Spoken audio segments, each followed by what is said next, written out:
저는 올해 정순이 62, 씨, 이름은 정순이입니다. 멀리 오느라 수고했어요. 평생을 살림하며 두 아이를 키우고 남편과 함께 작은 정순이 씨. 식당을 운영했지만 병으로 남편을 먼저 보내고 나니 제 삶은 갑자기 고요하고 쓸쓸해졌습니다.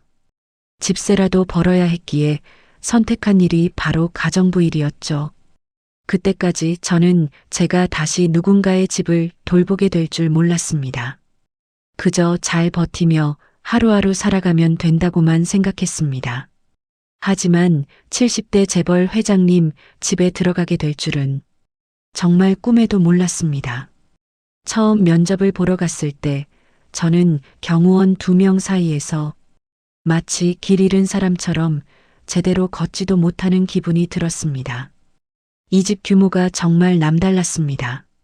대문 앞 정원만 해도 제 평생 살던 아파트 단지보다 넓어 보였고 석양을 받아 반짝이던 대리석 벽면은 제가 평생 접해보지 못한 세계의 냄새를 풍기고 있었습니다. 문이 열리자 머리가 은빛으로 곱게 물든 한 노신사가 천천히 걸어 나왔습니다. 정순이 씨, 멀리 오느라 수고했어요.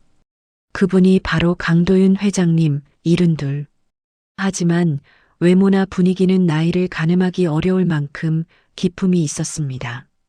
흰 셔츠에 연한 카디건, 그리고 손목에 얇게 차인 오래된 시계. 자세도 곱고 말투는 부드러운데 어딘가 슬픔이 배어 있었습니다. 제가 살림을 잘할 수 있을지 제가 조심스럽게 묻자 회장님은 고개를 저으며 말했습니다. 괜찮습니다. 할 수 있는 만큼만 해주세요. 이 집에 사람의 손길이 필요했어요. 그 말이 왜인지 모르게 제 마음을 서늘하게 했습니다. 집에 사람이 필요했다? 다른 사람들이 하는 말과는 달랐습니다. 보통은 이 집은 까다로운 편이라 잘해야 한다거나 정해진 규칙이 있으니 맞춰야 한다고 하는데 회장님의 말은 달랐습니다. 마치 오랫동안 혼자 살아온 사람의 외로움이 묻어나는 말투였습니다. 집안 곳곳을 둘러볼 때 저는 어떤 이상한 감정을 느꼈습니다. 거실, 주방, 서재 곳곳이 먼지가 쌓여 있는 것도 아닌데 누군가 살고 있지 않은 집 같다는 느낌이 들었습니다. 특히 거실 한복판에 놓인 오래된 피아노. 덮개가 반쯤 열린 채였고 악보는 마지막 페이지에서 멈춰 있었습니다. 피아노 치시는 분이 계셨나 봐요? 제가 묻자 회장님은 짧게 대답했습니다. 네, 예전에요. 그 말이 끝나자마자 그는 바로 화제를 돌렸습니다. 마치 더 이상 말하고 싶지 않다는 듯 첫 달을 조용히 보냈습니다. 회장님은 딱히 요구하는 것도 없었고 저는 그저 집 청소와 간단한 식사 준비, 빨래 정도만 했습니다. 사실 저는 이 정도로 여유로운 집이 처음이었습니다. 보통 가정부 일을 하면 이건 이렇게 해달라, 저건 왜 이렇게 했냐? 지적이 많은데 회장님은 단 한 번도 저를 나무라지 않았습니다. 오히려 힘들지 않아요? 무거운 건 제가 들죠. 라고 말하는 분이었습니다. 그리고 한 달 뒤 회장님은 작은 봉투 하나를 조용히 제 손에 쥐어주었습니다. 이건 순희 씨 월급이에요. 저는 고맙다는 말을 하고 집에 돌아가 봉투를 열어보았습니다. 그리고 저는 손에서 힘이 빠져 봉투를 떨어뜨렸습니다. 이게 뭐야? 제가 받을 월급의 10배가 넘는 금액이 들어 있었습니다. 처음엔 실수겠지 싶어 농협에서 뽑은 통장 금액을 여러 번 확인했지만 단순한 실수가 아니었습니다. 그날 밤 저는 잠을 이루지 못했습니다. 도대체 왜 내가 뭘 잘못한 걸까? 아니면 반대로 너무 잘해서? 하지만 그런 생각은 금방 사라졌습니다. 왜냐면 아무리 생각해도 제가 이렇게 받을 이유는 전혀 없었기 때문입니다. 다음 날 저는 용기를 내어 조심스럽게 질문했습니다. 회장님, 월급이 너무 많아서요. 혹시 잘못 넣으신 건 아닐까요? 그러자 회장님은 잠시 저를 바라보며 말했다. 아니에요. 순희 씨는 그만큼 받을 이유가 있어요. 그 이유가 뭔지 여쭤봐도 될까요? 그는 말없이 거실 창 너머를 바라보았습니다. 그리고 아주 조용히 말했습니다. 곧 알게 될 겁니다. 그 순간 제 등골이 서늘하게 식었습니다. 그날 이후 집안에 작은 변화가 생기기 시작했습니다. 첫째, 회장님은 매일 새벽에 집을 나갔다가 30분 만에 돌아왔습니다. 날씨가 어떤 날이든 상관없이. 둘째, 가끔 서재에서 낡은 사진 한 장을 꺼내 들고 오랫동안 바라보았습니다. 셋째, 밤마다 피아노 앞에 앉아 아무것도 치지 않은 채 손가락만 건반 위에 얹고 있었습니다. 그리고 넷째, 저를 부르는 호칭이 바뀌었습니다. 처음엔 순희 씨 이었는데 어느 날부터 순희야 라고 불렀습니다. 그 애틋하면서도 아린 목소리는 분명 어떤 사람을 떠올리는 듯 했습니다. 저는 점점 확신하게 되었습니다. 회장님이 내게 월급을 10배나 준 이유, 그리고 나를 집에 들인 이유에는 분명 어떤 비밀이 숨겨져 있다. 그리고 그 비밀은 이미 제 주변을 천천히 감싸고 있었습니다. 회장님이 제게 월급을 10배로 준 그날 이후 집안의 공기가 아주 조금씩 그러나 분명히 달라지기 시작했습니다. 처음에는 단순한 기분 탓이라고 생각했습니다. 하지만 시간이 지날수록 저는 깨달았습니다. 이 집에는 제가 모르는 과거가 있었고 회장님은 그 과거에 갇힌 채 지금도 살아가고 있다는 걸. 회장님은 매일 정확히 새벽 5시 10분 단 한 번도 어기지 않고 집을 나섰습니다. 밖이 비가 쏟아지든 눈보라가 치든 한여름에 열대야든 관계없이 항상 그 시간에 저는 처음에 건강을 위한 산책인가 했지만 30분도 되지 않아 돌아오는 걸 보고 의아해졌습니다. 그래서 어느 날 문 살짝 너머로 회장님을 훔쳐보았습니다. 그는 손에 하얀 꽃 한 송이를 들고 있었습니다. 그리고 돌아올 때는 꽃이 보이지 않았습니다. 꽃 어디에 두고 오는 걸까? 도저히 이해할 수 없는 행동이었습니다. 가장 마음에 걸렸던 장면은 피아노 때문이었습니다. 어느 날 밤 설거지를 마치고 물기를 털고 나오는데 거실 쪽에서 희미하게 피아노 뚜껑이 닫히는 소리가 들렸습니다. 회장님이 거기 앉아 계셨습니다. 건반 위에 손을 얹고 한참 동안. 하지만 단 한 음도 누르지 않았습니다. 회장님 피아노 치세요? 제가 조심스럽게 묻자 회장님은 아주 조용히 대답했습니다. 예전에요. 요즘은 들을 사람이 없어서. 그 말이 가슴 한쪽을 내려앉게 했습니다. 그리고 그 말의 뜻을 정확히 이해하는 데는 그리 많은 시간이 필요하지 않았습니다. 집에서 유독 들여다볼 수 없는 곳이 두 곳 있었습니다. 하나는 2층 끝방, 문에 자물쇠가 채워져 있었고 회장님은 철저하게 닫아두었습니다. 그리고 또 하나는 서재 책장 뒤 아주 작은 문이 있는 공간이었습니다. 저는 그곳에 무엇이 있는지 알지 못했습니다. 다만 회장님은 그곳에 들어갈 때마다 숨을 길게 내쉰다는 것만은 확실했습니다. 조용히 문을 닫고 아주 긴 시간 동안 나오지 않으셨습니다. 어느 날 회장님이 말했습니다. 순이야, 혹시 요즘 몸은 괜찮아? 힘든 건 없지? 네, 괜찮아요. 그런데 오늘은 왜 이렇게 물어보세요? 회장님은 조금 머뭇거리더니 말했습니다. 사람이 사람을 도와준다는 게 이런 느낌이었나 싶어서. 내가 있어서 참 다행이다. 저는 그 말이 왜인지 불편했습니다. 마치 제가 지금 하고 있는 일보다 더 큰 역할을 해야 할 것 같은 압박감이 들었기 때문입니다. 그 무렵부터 집안에서 누군가의 숨죽인 기척이 느껴지기 시작했습니다.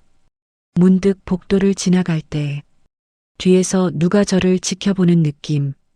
그리고 새벽녘 거실을 지나치면 마치 누군가 말을 건넬 듯한 속삭임. 저는 처음에 착각이라고 생각했습니다.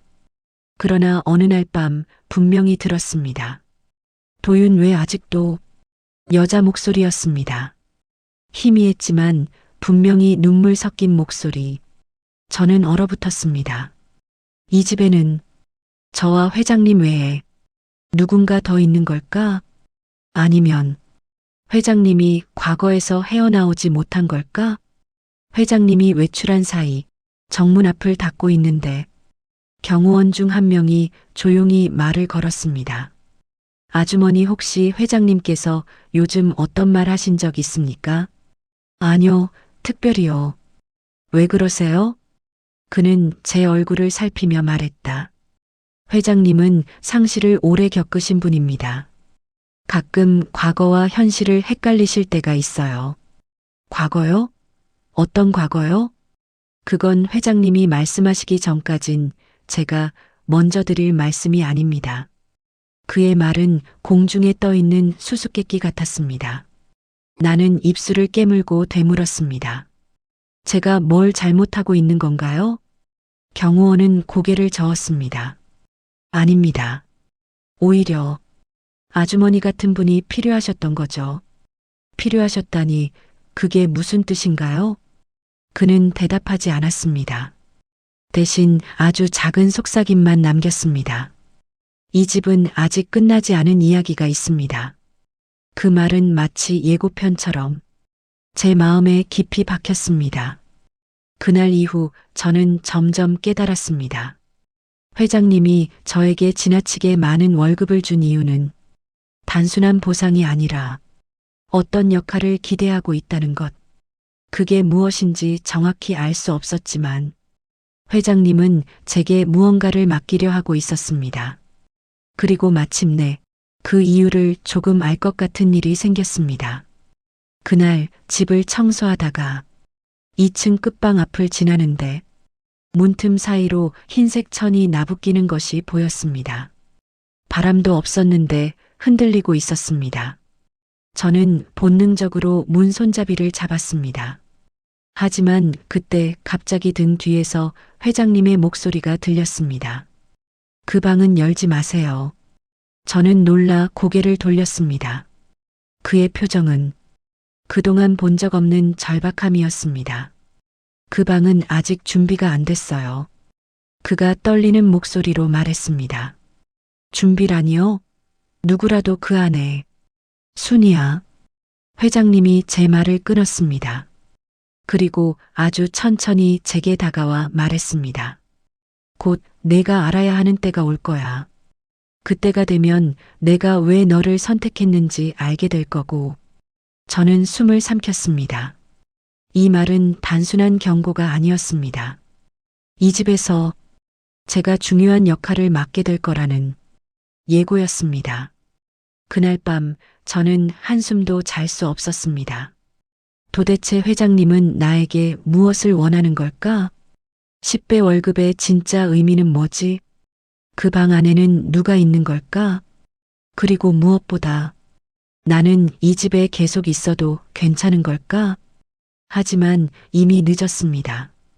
저는 이 집의 비밀 속으로 깊게 들어와 있었고 이제 되돌아가는 길은 없어 보였습니다. 날 이후 저는 2층 끝방 앞을 지날 때마다 어깨가 저절로 굳는 걸 느꼈습니다.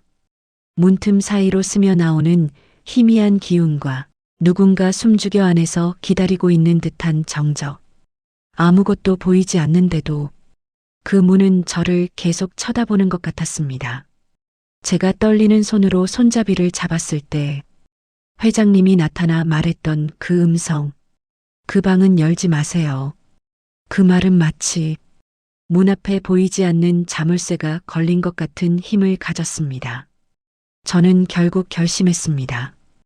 회장님이 새벽마다 어디를 다녀오는지 확인하기로. 어느 날 새벽 저는 일부러 일찍 일어나 현관 옆 그림자 속에 숨어 회장님을 지켜보았습니다. 회장님은 단정한 회색 코트를 걸치고 늘 그렇듯 하얀 꽃 한 송이를 들고 문을 나섰습니다. 저는 조심스럽게 뒤를 따랐습니다. 회장님이 향한 곳은 집에서 멀지 않은 작은 언덕 위 허름한 공원 한쪽에 있는 벽돌로 된 조형물이었습니다. 근처에 있는 가로등 하나가 희미한 빛을 떨어뜨리고 있었습니다. 회장님은 조형물 앞에 무릎을 꿇고 꽃을 내려놓았습니다. 그리고 아무도 듣지 못할 목소리로 말했습니다. 미안하다. 오늘도 나 때문에 고생하지? 말끝이 떨렸습니다. 그 목소리는 누군가에게 말을 걸고 있는 듯 했습니다. 저는 조형물 쪽으로 시선을 옮겼습니다. 그제서야 그게 무엇인지 알았습니다. 그건 바로 추모비였습니다.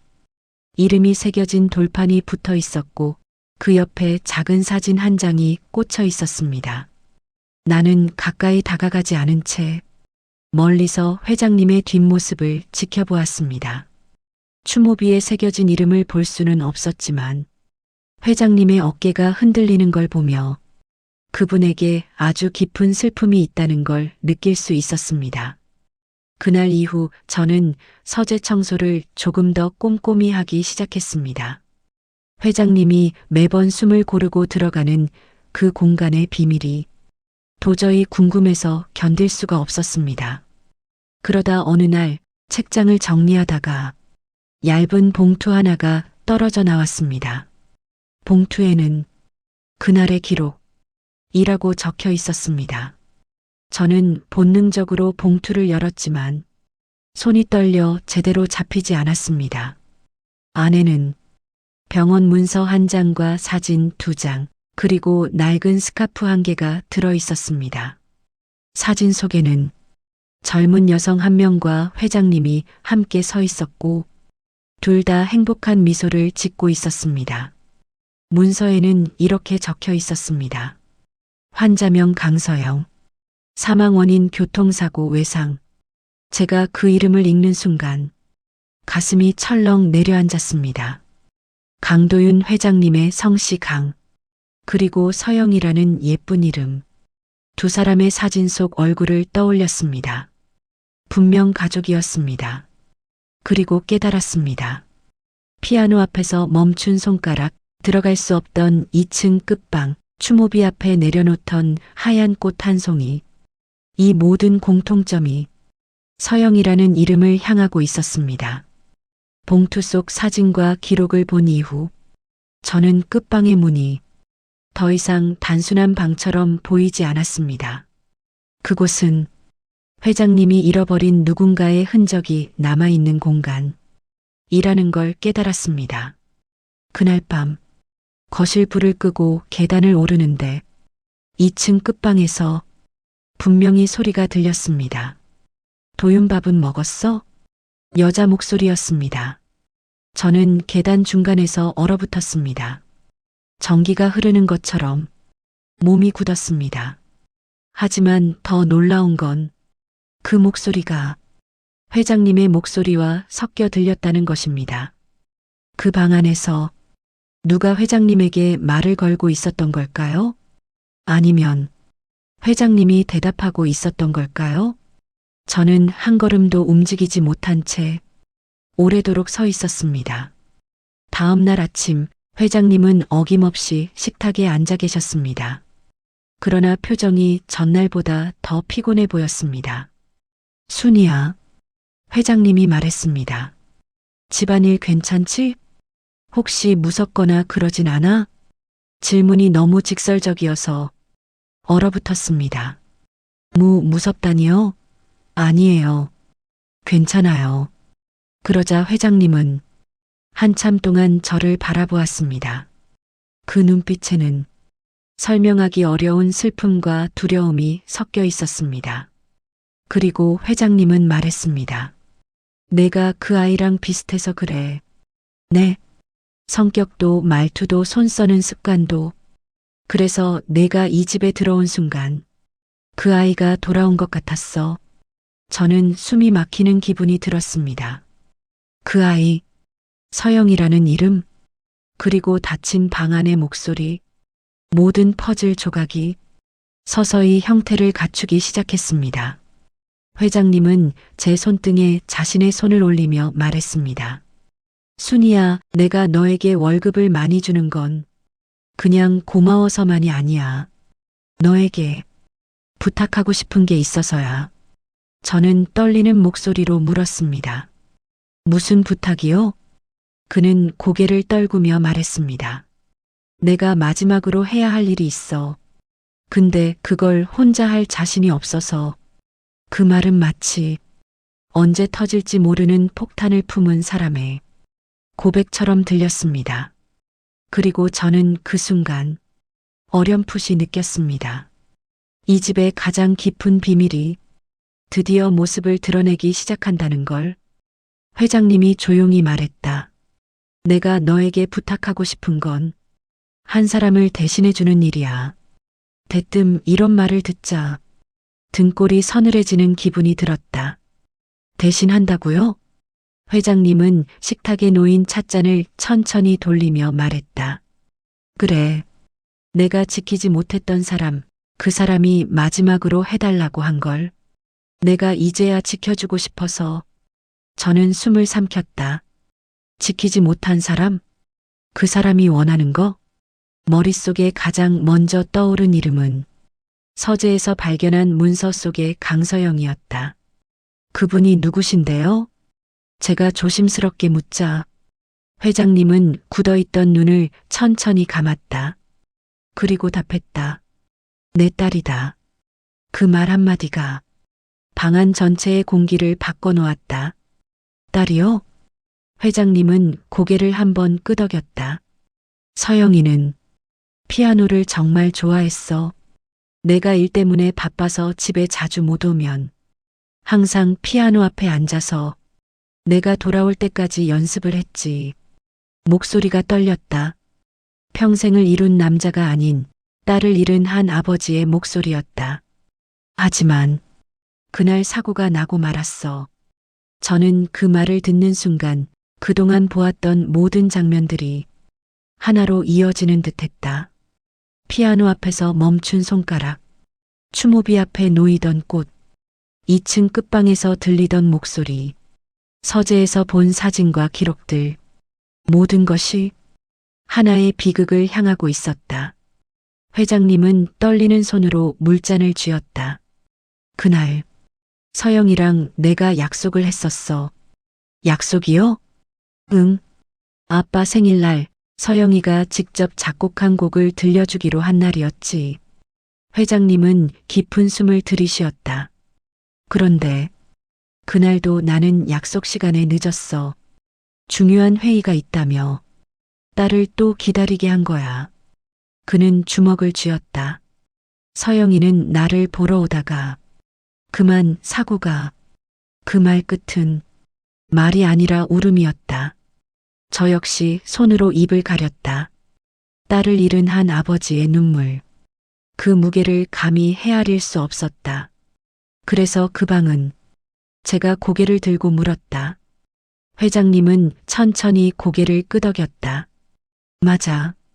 서영이 방이야. 숨이 멎는 듯했다. 딸이 쓰던 물건 하나도 치우지 못했어. 그날 그대로 시간이 멈춰버린 것처럼. 그 말이 끝나자 회장님의 눈에서 또다시 눈물이 흐르기 시작했다. 그리고 그 순간 저는 깨달았다. 회장님이 그 방을 왜 열지 못했는지, 왜 저를 그곳에 가까이 가지 못하게 했는지. 그 방은 그분에게 딸의 마지막 모습이 남아있는 공간이었기 때문이었다. 그럼 저에게 부탁하고 싶은 일이란 게 서영 씨와 관련된 건가요?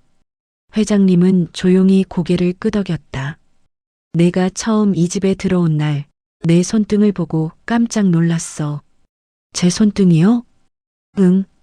서영이도 피아노 칠 때 항상 손가락 끝을 자꾸 문지르는 습관이 있었거든. 나는 무의식적으로 손가락 끝을 만졌다. 실제로 내가 긴장할 때마다 하던 습관이었다. 그리고 말투도 웃는 모습도 너무 닮아서 저는 그런 의도가 전혀. 알아. 내 잘못이 아니야. 회장님은 부드럽게 손사래를 쳤다. 하지만 내가 이 집에 오고 나서 처음으로 그 방 문을 열고 싶은 생각이 들었어. 저는 숨을 멈췄다. 며칠 전 경호원 김경호 씨 말했던 말이 떠올랐다. 이 집은 아직 끝나지 않은 이야기가 있습니다. 그 말의 의미가 이제야 이해되기 시작했다. 이 집은 딸을 잃은 아버지가 시간을 멈춘 채 살아가고 있는 장소였다. 딸의 방, 딸의 피아노, 딸의 사진, 그리고 딸에게 해주지 못한 말들. 회장님은 그 모든 것을 저라는 낯선 사람을 통해 다시 향하고 있었다. 그래서요, 회장님. 저에게 어떤 부탁을 하고 싶으신 건가요? 회장님은 손을 모아 얹은 채 오랫동안 말이 없었다. 그리고 마침내 조용히 입을 열었다. 나 대신 그 방에 들어가 줄 수 있겠니? 저요? 응. 내가 그 방을 여는 순간 두려워서 아무것도 못할 것 같아서 그의 목소리는 흔들리고 있었다. 그리고 서영이가 마지막으로 남겨둔 걸 너에게 보여주고 싶어? 저는 대답하지 못했다.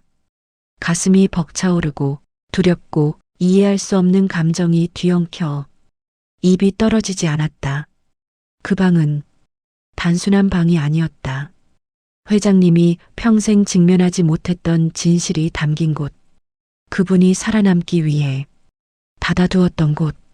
그리고 이제 그 문은 제가 열어야 했던 것. 그날 밤 회장님은 제게 조심스럽게 말했다. 내일 그 방 문을 열어보자. 저는 대답하지 않은 채 고개만 끄덕였다. 그리고 그 말이 새로운 막의 시작이 될 것을 나는 어렴풋이 알고 있었다.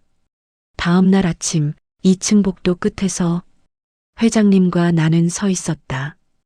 회장님의 손은 아주 작은 자물쇠 위에서 떨리고 있었다. 준비됐니? 나는 숨을 고르며 말했다. 네. 회장님은 자물쇠를 열었다. 찰칵. 그 작은 소리가 온 집안에 울려 퍼지는 것 같았다. 그리고 평생 닫혀있던 그 문이 천천히, 아주 천천히 열리기 시작했다. 방 안에서 따스하면서도 아린 냄새가 스며 나왔다. 피아노 향, 낡은 종이 냄새, 그리고 누군가의 기억. 회장님은 얼굴을 감싸며 말했다. 서영아, 아빠 왔다. 그리고 나는 드디어 알았다. 이 집의 비극이 이제 막 진짜 모습을 드러내기 시작했다는 것을. 문이 천천히 열리자 먼지 한 톨 움직이지 않은 듯 고요한 공기가 우리 얼굴을 스쳤다. 회장님은 방 문턱에서 단 한 발자국도 들어오지 못했다. 그의 눈은 이미 물기로 가득했다. 그래, 그날 그대로구나. 방 안은 누군가의 시간이 멈춘 채 남아 있었다. 햇빛도 들지 않는 조용한 공간, 하늘색 커튼, 작은 화분, 그리고 벽에 붙은 어설픈 그림들. 그 가장 안쪽에 그녀의 피아노가 있었다. 흰 건반 위에는 누군가 마지막으로 연습하던 흔적처럼 악보가 펼쳐져 있었다. 회장님 들어오셔도 괜찮아요. 내가 조심스럽게 말했지만 회장님은 고개를 저었다. 난 아직 준비가 안 됐어. 내가 먼저 들어가줘. 나는 깊게 숨을 들이마셨다. 딸의 방. 회장님이 평생 닫아두었던 공간. 누군가의 마지막 흔적이 남은 곳. 나는 방 안으로 천천히 발을 들였다. 살짝 삐걱거리는 마룻바닥 소리가 왠지 누군가를 깨우는 듯했다. 책상 위에는 여러 색의 포스트잇이 붙여져 있었고 그 중 한 장에는 조그맣게 글씨가 적혀 있었다. 아빠의 생일곡 거의 다 완성. 그 글씨를 본 순간 가슴이 울컥했다. 서영이라는 아이는 얼마나 순수했을까? 얼마나 아빠를 사랑했을까? 그리고 그 사랑을 표현하기 위해 얼마나 많은 시간을 들였을까? 나는 책상 옆에 놓인 노트를 펼쳤다. 첫 페이지에 이렇게 적혀 있었다. 아빠는 오늘도 늦는데. 그래도 괜찮아. 아빠가 바쁘다는 걸 아니까. 나는 그 문장을 2번, 3번 반복해서 읽었다. 왜인지 모르게 내 눈에서도 눈물이 떨어졌다. 피아노 앞에 놓인 악보는 정말 아름답고 섬세했다. 정성을 다해 적은 흔적이 고스란히 남아 있었다. 그러나 이상한 점이 하나 있었다. 악보 마지막 장에 작게 적힌 문구. 시간이 없어서 내일 다시. 내일? 하지만 그 내일은 오지 않았을 텐데. 나는 서랍을 열어보았다. 안에는 조그만 휴대폰 하나가 있었다.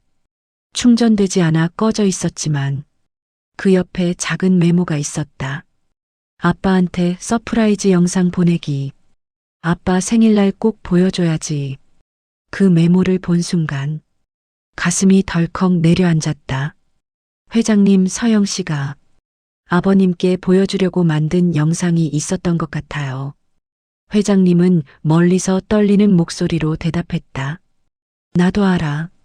그걸 찾지 못했어. 사고 후에 어디로 갔는지. 잠시 뒤 회장님 몸에서 흐느낌이 흘러나왔다. 그날 내가 약속 시간만 지켰어도 서영이는 날 만나러 오지 않아도 됐을 텐데. 그 말은 죄책감으로 얼룩진 평생 자신을 용서하지 못한 사람의 절규였다. 나는 방 한구석에 작은 나무 상자를 발견했다. 거기엔 자물쇠가 없었고 겉면에 아빠에게 라고 쓰여 있었다. 나는 상자를 열었다. 안에는 손편지 여러 장, USB 하나, 그리고 꽃 모양 브로치가 담겨 있었다. 나는 편지를 한 장 꺼내 조심스럽게 펼쳤다. 아빠, 나 요즘 너무 행복해. 아빠가 바쁘다고 투정 부리고 싶을 때도 있지만 그래도 아빠가 나를 얼마나 사랑하는지 아니까. 괜찮아. 내가 만든 곡 들려줄게. 아빠가 들으면 정말 좋아했으면 좋겠다. 나는 그 자리에서 눈을 감았다. 너무 따뜻하고 너무 애틋한 글이었다. 그리고 동시에 너무 가여웠다. 회장님이 평생 그 방을 열지 못한 이유를 나는 뼈저리게 느꼈다. 손편지 아래 있던 USB. 이건 분명 서영이가 생전 남겨둔 무언가였다. 나는 회장님을 향해 말했다. 회장님, 이걸 틀어보는 게 좋을 것 같아요. 회장님은 마치 두려운 진실을 마주한 듯 입술을 달달 떨었다. 내가 지금 볼 수 있을까? 네. 이미 너무 오랫동안 혼자 힘들어 하셨어요. 이젠 마주하셔야 해요. 나는 USB를 들고 거실로 내려갔다. 노트북에 꽂자 하나의 파일이 나타났다. 아빠 생일 서프라이즈 영상, MP4. 나는 숨을 들이마시고 파일을 실행했다. 그리고 화면이 켜진 순간 방안과 거실이 순간 멈춘 듯 조용해졌다. 작은 화면 속에는 하늘색 원피스를 입은 한 여학생이 서 있었다. 밝은 미소, 예쁜 눈, 그리고 꽉 쥔 손. 아빠, 생일 축하해요. 영상 속 서영이가 활짝 웃으며 말했다. 아빠 너무 바빠서 요즘 우리 시간도 못 보내지만 그래도 괜찮아요. 아빠가 나를 얼마나 사랑하는지 아니까. 회장님이 입을 막고 엉엉 울기 시작했다. 나는 조용히 그의 곁에 앉았다. 영상은 계속 이어졌다. 아빠, 내가 만든 곡 들려줄게. 서영이는 피아노 앞에 앉았다. 손가락을 건반 위에 올려놓았고 그리고 천천히 아름다운 멜로디를 연주하기 시작했다. 짧지만 따뜻하고 섬세한 곡이었다. 아빠, 내일 이거 직접 쳐줄 거예요. 아빠가 꼭 와야 해. 약속? 그 말이 끝나는 순간 영상이 꺼졌다. 그리고 방 안에는 회장님의 흐느낌만이 가득했다. 회장님은 노트북을 껴안은 채 울었다. 서영아, 아빠가 미안해. 정말 미안하다. 그의 울음은 멈출 줄을 몰랐다. 나는 그 모습에서 평생을 사업으로 살아왔던 강한 남자가 아닌 딸을 잃은 아버지, 너무나 인간적인 모습을 보았다. 그는 말했다. 그래서 난 내가 필요했어, 순이야. 왜요? 내가 이 집에 오고 나서 얼굴도 말투도 딸 같아서, 마지막 부탁을 들어준 것 같아서. 그의 말은 내 가슴을 찢어 놓았다. 저는 단순한 가정부가 아니었다. 회장님에게 나는 잃어버린 딸의 그림자였다. 그때 회장님이 갑자기 고개를 들었다. 눈물이 가득한 얼굴로 나를 바라보며 말했다. 순이야, 실은 아직 말하지 못한 게 하나 더 있어. 나는 숨을 멈추었다. 그날 서영이가 사고를 당한 게 단순한 사고가 아닐 수도 있어. 나는 충격에 휩싸였다. 네, 무슨 말씀이세요? 회장님은 입술을 깨물었다. 사고가 난 위치 근처에 서영이가 남긴 마지막 통화 기록이 있었어. 그리고 내가 모르는 사람이랑 대화한 흔적도. 나는 온몸이 얼어붙는 기분을 느꼈다. 그럼 그 사고는, 회장님은 떨리는 목소리로 말했다. 누군가 의도적으로 일으킨 걸지도 몰라. 회장님은 한참 동안 말을 잇지 못했다. 흐느끼다가 멈추고 또 울다 멈추고. 나는 그의 손을 잡고 낮게 말했다. 회장님, 무슨 일이 있었던 건지 이제 말씀해 주세요. 잠시 뒤 그는 조용히 고개를 들었다. 그리고 아주 낮은 목소리로 말했다. 서영이가 사고 나기 전에 나에게 전화를 했어. 나는 숨을 삼켰다. 영상 속 서영이가 남긴 마지막 말과 이어붙는 듯한 느낌이 들었다. 그날 서영이는 내 생일 서프라이즈를 하러 날 보러 오다가 길에서 누군가를 만났어. 회장님은 두 손을 떨며 이어 말했다. 그리고 도와달라고 했어. 나는 몸이 굳어버렸다. 도와달라고 했다고요? 그래. 아빠, 누가 나한테 자꾸 말을 걸어. 무서워. 그렇게 말했어.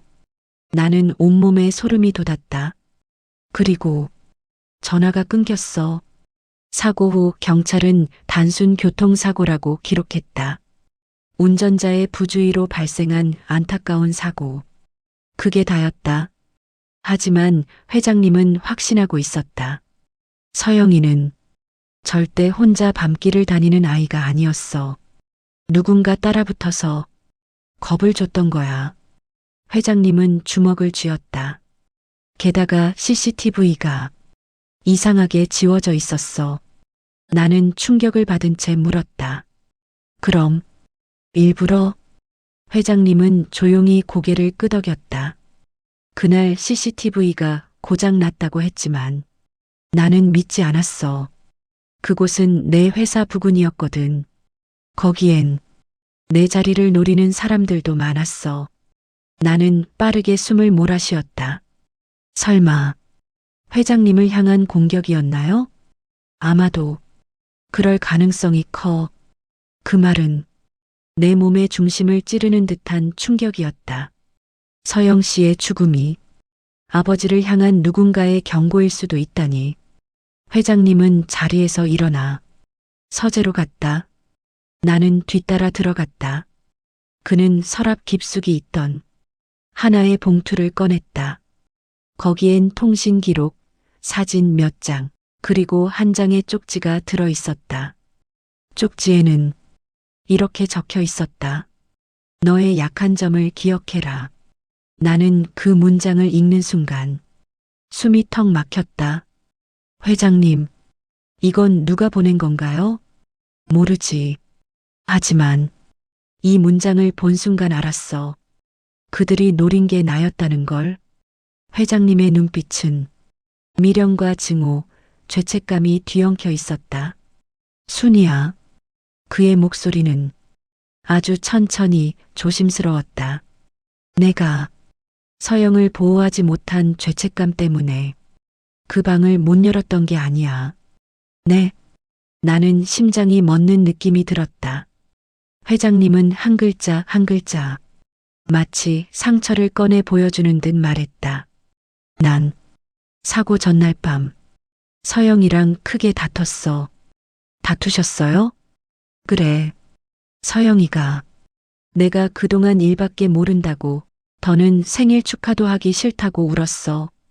나는 천천히 눈을 깜빡였다. 영상 속 밝게 웃던 아이가 그렇게 울었을 거라니. 그리고 나는 그 아이에게 말했지. 회장님은 입술을 달달 떨었다. 아빠도 힘들다. 내일 얘기하자. 그렇게 말했어. 나는 숨을 삼켰다. 말을 잇지 못했다. 그리고 그날 밤 서영이는 가출했어. 나는 눈을 크게 떴다. 가출. 그래. 나를 놀라게 하려고 밤늦게 나온 게 아니었어. 그 아이는 내가 미안하다고 말하길 기다렸던 거야. 회장님의 눈에서 대형 폭발처럼 울음이 터졌다. 그리고 그 상태로 누군가에게 따라붙었고, 그렇게 그는 더 이어 말하지 못했다. 회장님은 손으로 얼굴을 덮었다. 그날 서영이는 2번 전화를 했어. 나는 고개를 들었다. 2번이요? 그래. 2번째 전화는 나한테 온 게 아니었어. 그럼 누구에게? 회장님의 목소리는 빗소리처럼 떨렸다. 기록을 확인해 보니 그 아이가 마지막으로 전화한 사람은 나는 숨을 멈췄다. 경호원, 김경호였어. 나는 얼어붙었다. 그럴 리가. 경호원분이 왜? 회장님은 고개를 저었다. 모르지. 그 아이가 왜 경호원에게 전화했는지, 경호원이 왜 그걸 지금까지 숨겼는지. 방 안이 완전히 얼어붙은 듯한 침묵에 잠겼다. 나는 갑자기 며칠 전 경호원이 했던 미묘한 말이 떠올랐다.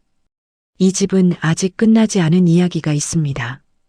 그리고 그가 나를 계속 관찰하는 듯한 시선. 그 말의 의미를 이제야 이해하기 시작한 것 같았다. 우리는 한참 동안 말을 잇고 있었는데 그때 집안에 울리는 느리고 묵직한 발소리. 턱, 턱, 턱. 나는 본능적으로 숨이 막혔다. 회장님도 눈빛을 바꾸며 말했다. 누군가 올라오고 있어. 우리는 2층 복도 쪽으로 시선을 돌렸다. 발소리는 점점 가까워졌다. 턱, 턱, 턱. 그리고 회장님이 낮게 말했다. 경호원이다. 나는 심장이 철렁 내려앉았다. 왜 하필 지금 이 순간에?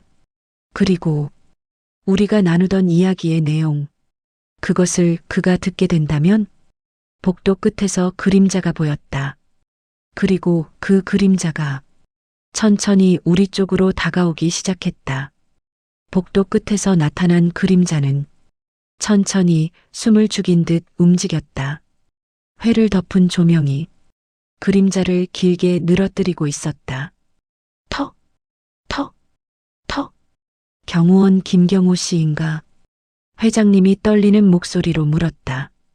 그림자는 마침내 우리 눈앞의 모습을 드러냈다. 김경호, 회장님 곁을 10년 넘게 지켜온 사람이었다. 눈빛은 평소보다 훨씬 무거웠고 표정은 굳어 있었다. 그는 우리 앞에 서더니 조용히 말했다. 둘 다 그 방에 들어갔군요. 나는 본능적으로 뒤로 물러났고 회장님은 이를 악물며 말했다. 경호야, 내가 지금 올라온 이유가 뭐냐? 그는 미묘한 미소를 지으며 우리 사이를 번갈아 바라보았다. 회장님, 그가 낮은 목소리로 말했다. 저는 이 순간을 언젠가 올 것이라 생각했습니다. 무슨 소리냐? 회장님의 목소리는 분명하게 흔들렸다. 김경호는 방안을 한번 둘러보고 딱딱한 표정으로 말했다. 서영 양이 마지막으로 전화한 사람, 그게 저라는 것 알고 계셨습니까? 회장님은 충격에 잠긴 듯 말을 잃었다. 김경호, 왜 그걸 지금까지 숨겼지? 경호원의 입술이 작게 떨렸다. 죄송합니다. 제가 그걸 말할 수 없었던 이유가 있었습니다. 내 심장은 귀 바로 옆에서 뛰는 것처럼 쿵쾅거렸다. 이유라니? 회장님이 되물었다. 그러자 김경호는 주먹을 꽉 쥐었다. 저는 서영 양을 좋아했습니다. 그 말은 방안 전체의 공기를 급격하게 바꾸었다. 나는 숨을 삼켰다. 회장님은 눈이 크게 흔들리며 외쳤다. 뭐라고 했어? 김경호는 눈을 감고 말했다. 서영 양은 저에게 아버지에 대한 고민을 털어놓기도 했고, 그날도 저에게 먼저 전화했습니다. 나는 충격에 입술이 말라붙었다. 회장님은 한 발 내디디며 소리쳤다. 그럼 사고가 나던 그날, 내가 마지막으로 통화했단 말이냐? 네. 그의 목소리는 처절했다. 서영 양이 울었습니다. 아빠가 나를 이해해주지 않아요. 그 말을 듣고 저는 그녀에게 말했습니다.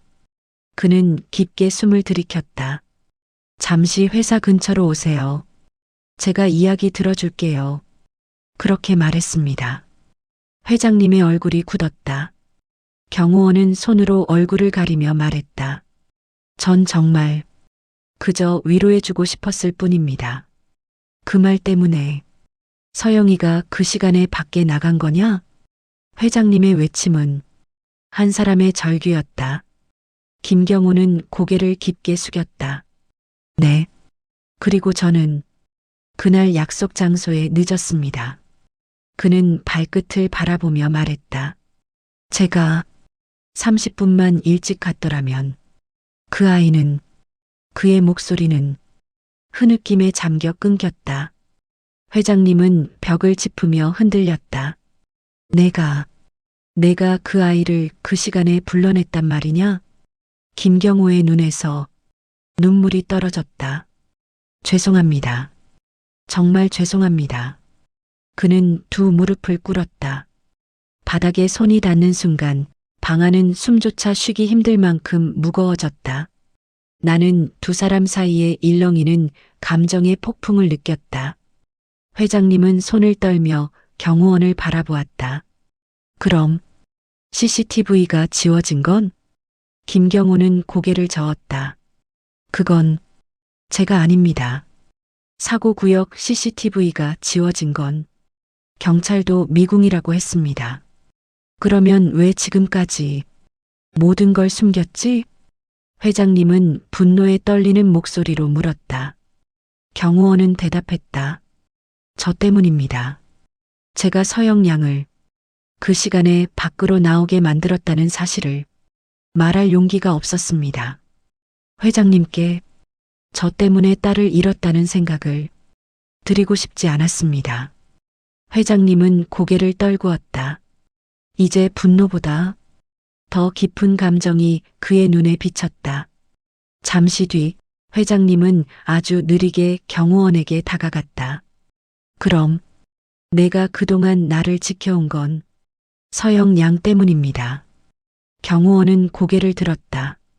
그 아이가 마지막으로 한 말이 아빠를 잘 부탁드린다는 말이었습니다. 나는 숨이 멎었다. 회장님은 눈을 크게 떴다. 서영이가? 네. 전화를 끊기 직전 분명히 그랬습니다. 그 말을 듣는 순간 회장님의 몸에서 서서히 힘이 빠졌다. 눈물이 천천히 그러나 끝없이 흘렀다. 그 아이가 그런 말을 남기고 갔다니. 경호원은 고개를 깊숙이 숙였다. 그래서 저는 회장님 곁을 떠날 수 없었습니다. 제가 할 수 있는 한 회장님을 지키고 싶었습니다. 회장님은 한참 동안 말을 잇지 못했다. 그리고 뜻밖에도 그의 손이 경호원의 어깨 위에 천천히 올랐다. 고맙다. 경호원은 믿을 수 없다는 듯 고개를 들었다. 회 회장님, 내 잘못 아니다. 그 아이의 선택은 나 때문이었어. 그 말과 함께 회장님의 얼굴이 고통으로 일그러졌다. 내가 그 아이 마음을 몰라준 게 모든 비극의 시작이었다. 방 안의 공기가 서서히 가라앉기 시작했다. 회장님은 나를 바라보았다. 순이야, 너 덕분에 나는 드디어 이 방에 들어올 용기가 생겼다. 그의 목소리는 처음으로 평온했다. 정말 고맙다. 나는 말없이 고개를 끄덕였다. 이 모든 비극 속에서 누군가는 누군가의 마음을 대신 품어야 한다는 걸 나는 깨달았다. 이제 내가 해야 할 일이 있다. 회장님은 피아노 앞에 섰다. 그리고 서영이의 마지막 악보를 펼쳤다. 손가락이 천천히 건반 위에 놓였다. 처음엔 떨렸지만 이내 아주 고요하게 첫 음을 눌렀다. 맑고 슬픈 선율이 방 안을 채웠다. 나는 눈을 감았다. 경호원도 고개를 숙였다. 그 순간 마치 서영이가 그 옆에 앉아 있는 것처럼 느껴졌다. 그리고 회장님은 마지막 음을 누르며 작게 속삭였다. 서영아, 아빠 왔다. 연주를 마친 회장님은 빛이 스며드는 창가를 바라보았다. 이제 이 방을 닫아둘 이유가 없구나. 그는 조용히 웃었다. 오래된 상처가 드디어 봉합되는 듯한 미소였다. 경호원은 고개를 숙이며 말했다. 회장님, 이제 제가 더는 숨기지 않겠습니다. 앞으로도 곁을 지키겠습니다. 회장님은 고개를 끄덕였다. 나도 이제 더는 과거 속에 살지 않겠다. 그는 내 손을 잡았다. 순이야, 정말 고맙다. 너는 내 딸이 남긴 마지막 선물이야. 나는 눈물이 왈칵 쏟아졌다. 정말로 그 말은 내 삶에서 가장 따뜻한 말 중 하나였다. 그날 이후 회장님은 매일 새벽꽃을 놓으러 가던 길을 멈췄다. 대신 집 앞 정원에 작은 화단을 만들어 서영이의 이름을 새겼다.